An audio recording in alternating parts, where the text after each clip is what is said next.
Warning! This video is made after episode 8 and before episode 9. So if you're watching this without having seen episode 8 or after episode 9 has released, you're in the wrong place. You have been warned. Now, that being said, that new digital circus. I mean, wow. I'm sure you guys are in the same boat as me in that I don't think any of us could have predicted how that episode was going to end. And even though at the time of recording this, it's been a good few days, I still haven't been able to get over it. Because in typical digital circus fashion, we were left with a lot of questions and just information that we kind of don't know what to do with just yet. Or at the very least, it's caused so much confusion that we might as well not know what to do with it. There's been so many conflicting takes and just theories that have been tossed around, so I figured, why not throw my hat in the ring too? And more importantly, and this brings us to the title of this video, really try to figure out why any of this is happening in the first place. And why the hell is Bubbles so weird? Like, especially in the new episode, man. Like, I can't be the only one that thought that was like, what? He looks Caine dead in the eye and he goes, maybe you deserve to be abandoned. like, holy shit, that was mean. Now, but Bubbles' freaky ass aside, we cannot really get into and try to explain the world of the Amazing Digital Circus without getting into the backstory and the history first. Because as I mentioned earlier, we did get a lot of really neat new details here. So let's turn the clock way back and kind of go over everything we know to definitively be true about this world first. Because in my opinion, it's kind of good practice to do that, especially because a lot of this stuff is very blink and you miss it. One last thing before we continue. For the people that are already subscribed, you'll know that I've only ever made 2 videos in this style before. So I'm still kind of in that experimental phase here. So for the people old and new, if you like this kind of content and me covering it, be sure to let me know by liking and subscribing and leaving a comment. I love hearing from you guys, and I always try to get back to as many of you as I can, especially the early birds, because you guys are easier to keep up with. We also just hit 5,000 subscribers, which is crazy, and I can't thank you enough. But anywho, you guys aren't here for that. Let's get down to business. As expected with the old-timey computers and all, our timeline starts way back in the 1990s with a company called CNA. In episode 8, Kinger confirms to us that they in fact were not making video games, but instead brand new technology which he calls creative AI, which, as shown in the beginning of the same episode, they were training with a series of images that would then allow the AI to come up with ideas of its own. What's funny is that under the same breath, Kinger calls this his greatest achievement as a programmer, which, you know, yeah, Kinger, you go, man, you're my goat. But I can't be the only one that notices how often indie projects will just have like people making the most Dexter's Laboratory, you know, Jimmy Neutron level technology just in the 80s and 90s. Starting to make me think who's more impressive intellectually, Kinger or William Afton? It'd make for a really good video. Let me know if you guys want to see that video. Now, the first creative AI that Kinger conceptualized was originally called something else, but went on to become Caine, which is an important detail. However, during the training process, he started to become unstable, specifically after being fed images of the CNA office. We actually end up seeing how this personally impacted him in the show itself. I mean, he's obsessed with the CNA office. And honestly, that's gotta be important, right? There's gotta be something more to that. Because it's not as though the other images he was being given weren't of real life, or as Caine calls it, the macroverse. Maybe it's just the fact that he knows that that was where he was created, but I don't know. It's not the kind of thing we can really predict how that'll pay off, you know? We'll just have to wait and see. But nevertheless, they ended up just kind of stashing Caine away for being too unstable, and then making a whole new AI. This caused their first model to get jealous, break free, and just agario the new one, becoming the AI we now know as Caine. And it makes sense that this is where they would have given him that name. You know, it's the Bible story where Caine kills his brother and all that. It really would have been a wild coincidence if they called him Caine first and then he went to kill his sibling. But you never know, the company's called CNA, so fast forward some years from 1996, according to Caine's file date on the computer in episode 8, to 1999, and we get the first batch of people who were transported into the digital circus, which Caine made after having absorbed the, I guess you could say, processing power of the blue AI, as it seemed to be consistently generating much more stable imagery than he was, at least based off of those abstract shapes we were seeing. Anyways, among these first members is of course Kinger, his wife Queenie, Scratch, and a few other members whose names are Bizco, Wormo, Ratty, and Spike. Could you imagine spawning into the digital circus and looking like Bizco? Jesus. Now, it can be assumed that pretty much everybody here, including Queenie and Bizco, are all CNA employees just like Kinger was, especially because of what Kinger tells us about Scratch. Apparently, Scratch was the greatest programmer out of everybody here and even advised Kinger on how to go about programming Caine. He describes Scratch's ideas as being abstract and hard for the rest to understand, and suggests that the reason for that might even be related to the tumor that Scratch had in his head prior to entering the circus. He mentions that Scratch was working on something, but at the moment he can't remember what that was. And as mentioned in episode 7, Scratch ended up being the first abstraction. But here's the really interesting thing. And a lot of people have pointed this out. I'm far from the first person to tell you this. As a matter of fact, you might have come to this conclusion yourself. Kinger brings this up immediately after Caine starts talking about if he puts anything more than a temporary modifier on somebody's mind, then something really bad could happen. He immediately looks up and he's like, Scratch, the first abstraction. Like, dude, come on. I think it's safe to say that whatever Scratch's motivations were definitely had to do with that tumor, and Caine probably tried to do something about it. You know, guy with attachment issues is like, oh, terminal illness? No siree. And yeah, Scratch abstracted. Who would have guessed? But again, like everything in this series, it leaves me with a lot of questions. Like, what the f is the whole dev team showing up in the circus for then? And it especially leaves me to wonder what's going on with the other cast members too, especially Ragatha in particular. Like, we'll get to her, but yeah, like, just put a pin in that. Also, before we move on from this scene, I'd just like to point out how funny it is. And don't get me wrong, I'm really glad we heard Queenie's voice, and her voice actor did great, and I'm so happy. I love Queenie, but Kinger embraces her, and he's like, I wish I could remember your name right now. And Queenie goes, same.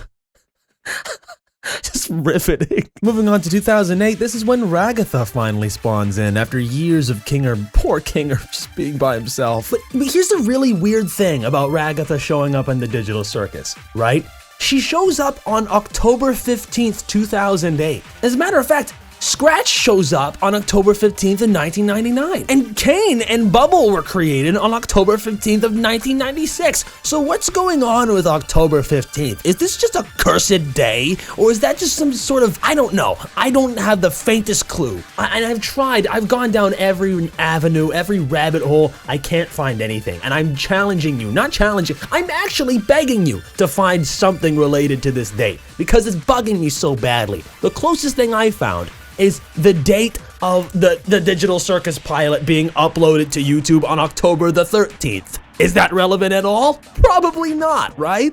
This is slightly less important, but this also confirms that Ragatha not getting Jax's stupid Breaking Bad reference was genuine world building. That was a hint of when Ragatha showed up. Because yes, Breaking Bad did start during that year, but it didn't really get popular until it was added to Netflix a few years later. But we don't gotta sit around talking about Breaking Bad and its relation to Digital Circus. It's at this point that we get to the stuff that we all already knew to be true. So all the Jax and Kaufmo and Ribbit and Gangle, all that stuff that we pretty much don't need to talk about right now, because it's not relevant at the moment. In 2017, Pomni shows up in the Digital Circus, and in the span of like a month or two, everything's gone to shit.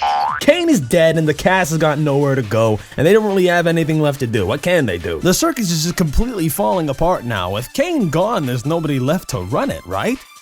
Well, the community is starting to think otherwise. And I'm sure you know where I'm going with this because everybody and their mother is coming to the same conclusion right now, but the going theory for a lot of people is that Bubble is the blue AI. And let's face it, Bubble is a freak, okay, through and through. But his demeanor throughout this entire episode was just weird. I mentioned this earlier, but it even caught me off guard. So now people are starting to ask a lot of questions, like why didn't Caine just delete Bubble? Caine has deleted other NPCs for a whole lot less in the past. Like we saw that with Gummy Goo and with Abel. If Bubble were just another NPC, there's no way that he could have gotten away with saying that kind of shit to Caine's face. And he especially went beyond the computer screen that's meant to be where Caine's AI code is at, that Kinger was on. And no, Bubble is not the one who caused Caine to be deleted, okay? We literally see Kinger fat finger the delete button. That's just what happened. I'll have my editor put it on the screen for you right now in slow motion. Look, there he is. Bang. Fat finger. It was a misinput. Although,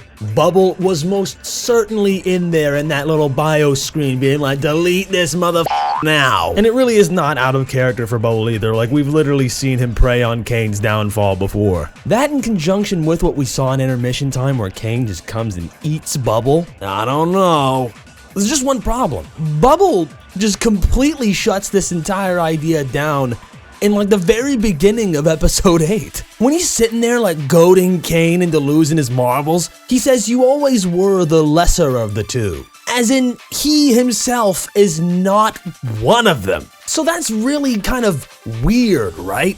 Bubble clearly doesn't like Caine, right? We see this, the eating thing, that there's no way that was unintentional. And he knows about the blue AI. But the way he phrases that is as if he is not the blue AI. So what's the deal? And for this, my friends, we're going to turn to a classic text I'm sure you are familiar with. The Bible. As Digital Circus fans, I'm sure you have heard people talk about the story of Cain and Abel a million times by now, but allow me to introduce you to kind of a different perspective. Bubble is not the equivalent of Abel. The only reason Cain is called Cain at all is because he killed the blue AI. That would have been our Abel, but he's gone. If our equivalent of Abel here is alive in any way, shape, or form, then that kind of defeats the whole purpose of Cain's name to begin with. The blue AI needs to be permanently dead for that to work. Interestingly though, Bubble is dated the same day, month, and year as Cain himself. So that means that they were born, in huge quotation marks, on the same day, likely through the same event. But what do I mean by that? Well, let's remember what we were talking about earlier, right? Kinger says to us that Cain was originally called something else before, so we can assume that the only reason he's called Cain at all is because he absorbed the blue AI, right? It's an allusion to the Cain and Abel Bible story. It is my belief that October 15th, 1996 is not the date that the red AI was created, but rather the date that he absorbed the blue AI to become Cain. Now let's talk about the Bible. Just real quick, just in case, we're gonna go over it really quickly, like lightning round style. Cain kills his brother Abel. God curses Cain. In fact, it's phrased as he placed a mark on him. Say Bubble, in the context of Cain in the Digital Circus, is the equivalent of that mark, that curse that he cannot get rid of. He's bound to him, but is not Abel himself. That would explain how he keeps popping out of his hat, how Cain just can't get rid of him. But specifically, I would like to call your attention to the beginning of episode 8. Just one more time, because it completely explains how Bubble's creation date is the same as Cain's. And I'm definitely not the first person to talk about this, but it definitely needs to be brought up in this video for our purposes today. When the red AI absorbs the blue AI Agario style and it starts tweaking out. It's like ejecting all kinds of those abstract shapes that we saw. But there's one that lingers on for longer than the rest in a way that really called my attention. And it's this blue shape. And it just sits there for a while. Now, maybe I'm going crazy and maybe this is a reach, but is that supposed to be Bubble? And really, this is a complete shot in the dark. I've got no explanation for you right now on how exactly this was done within the logic of like who coded this or why. But I'd like to put one last thought in your head. Would you like to know what God says to Cain in the Bible when he places this mark on him? Because in the Bible, Cain is scared shitless, worried that he will be killed. But God reassures him, not so. Whoever kills Cain will suffer a sevenfold vengeance. I don't think we've seen the last of Bubble, guys. Not at all. And Kinger, no matter how smart you are, buddy, it just might be over for you. And with Cain's musical number in the episode of his demise directly referencing I Have No Mouth and I Must Scream, it would almost be a little ironic if we ended off with just 5 members left. When asked on Tumblr, what's a message you want people to take away from the Amazing Digital Circus, Gooseworx replied with that there's meaning to be found in a stagnant life. The way I see it, there's no way that we're not going to get some subversion on I Have No Mouth story by the end. I really do think it's most likely that they'll end up having to stay, especially with the talk they just had about having to be there for each other. Perhaps without Cain and maybe at the mercy of Bubble or whatever else they end up encountering in episode 9, life is going to become stagnant for them, especially if they theoretically speaking, lose Kinger, the last person with direct connections to the dev team at CNA. But I don't know. I'm just spitballing here now. If the Amazing Digital Circus and Deltarune have got one thing in common, it's that trying to go out of your way to predict what happens next is really hard to do. That's all for today. Thanks for tuning in on my ramblings again, and I hope you enjoyed. This one is a little bit trickier to figure out, but there's another video I like to do that's less about trying to theorize and predict the story, and more so just a genuine discussion about the show itself as a series, in terms of the way it's been structuring its episodes and whether or not it needed some filler. I'll probably talk a bit more about it on my community page, so make sure you guys are tapped in and you guys are checking that stuff out. Again, this is new territory for me, so please give me your thoughts in the comments and I'll be sure to read every single one. Whether it's criticism or thoughts or theories or anything else, all of it's appreciated here and all of it is welcomed here. So thanks for sticking around to the end. And with that, have a good one. See you around, y'all. My name is Pomni, and I'm the Joe Jax. He's very mean to me and Daniel. My name is Cosmo. I'm from the basement. Jack was my best friend, though, was a real lady. This is my name. Don't talk about something. I think that'll work. I haven't done what a game is an asshole. I'm very handsome.